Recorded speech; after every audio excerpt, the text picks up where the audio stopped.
네, 안녕하십니까. 유한법무사입니다. 오늘은 법인 파산 신청 시 문제되는 것들, 검토가 필요한 사항에 대해서 알아보겠습니다.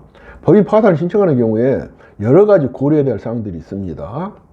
그래서 신청 시 사전에 주의해서 검토해야 될 것들. 먼저 대표이사의 형사 민사 책임 발생 사유에 대해서 면밀히 검토해 봐야 됩니다. 법인 파산 신청 후에 대표이사가 무슨 뭐 사기죄로 고소를 당한다든가 근로기준법 위반으로 형사처벌의 위험에 처한다든가 이런 일은 없어야 되겠죠. 그래서 먼저 형사책임을 검토해 보겠습니다. 첫 번째는 방금 말씀드린 근로기준법 위반으로 인한 형사처벌 위험이 없는가 하는 걸 검토해야 됩니다. 근로기준법 체불임금이죠. 체불임금이 있는 경우에 3년 이하 징역 또는 3천만 원 이상 이하의 벌금에 처해질 가능성이 있습니다. 그래서 이 부분에 대한 해결이 필요하고요. 그 다음에 이제 두 번째로 수표 부도로 인한 부정수표 단속법 위반죄입니다.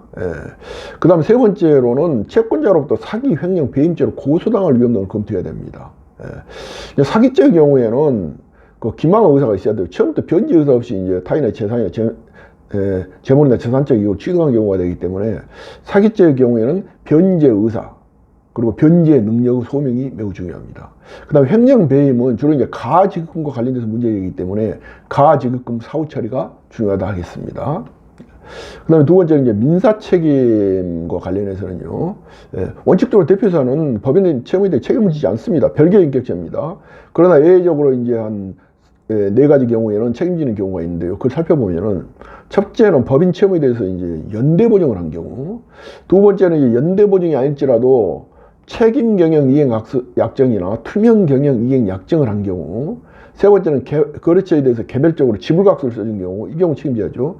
네 번째는 이제 과점주주 2차 납세 의무에 해당하는 경우, 이런 경우는 예외적으로 책임을 질 수 있으므로 해당되는지 검토가 필요하다 하겠습니다.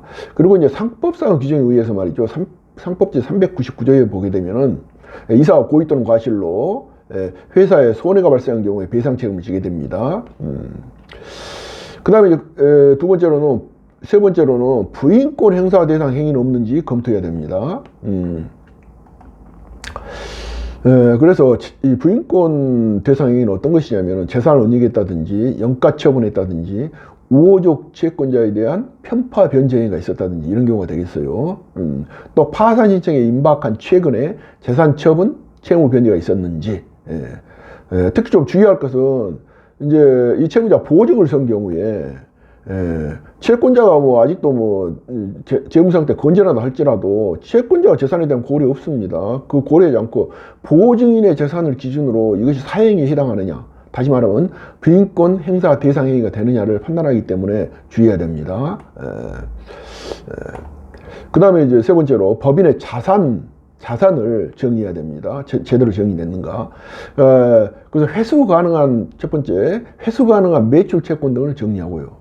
두 번째는 이제 공장이나 사무실 건물 임대차인 경우에 반환받을 수 있는 임대차 보증금을 또 기록해야 됩니다. 그 다음에 이제 관계 회사 간 또는 개인과 법인 간에 금전거래가 있었다면 이것을 명확히 하여서 이를 정산해야 되겠습니다. 그 다음에 마지막으로 수정 재무 상태표 작성 검토인데요.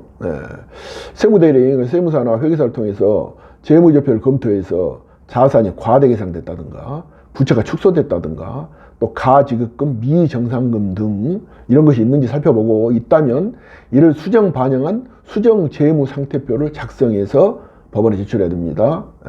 그리고 이제 이 수정 사항에 대해서는 추후에 사실관계를 소명해야 됩니다. 감사합니다. 이상 유한법무사였습니다.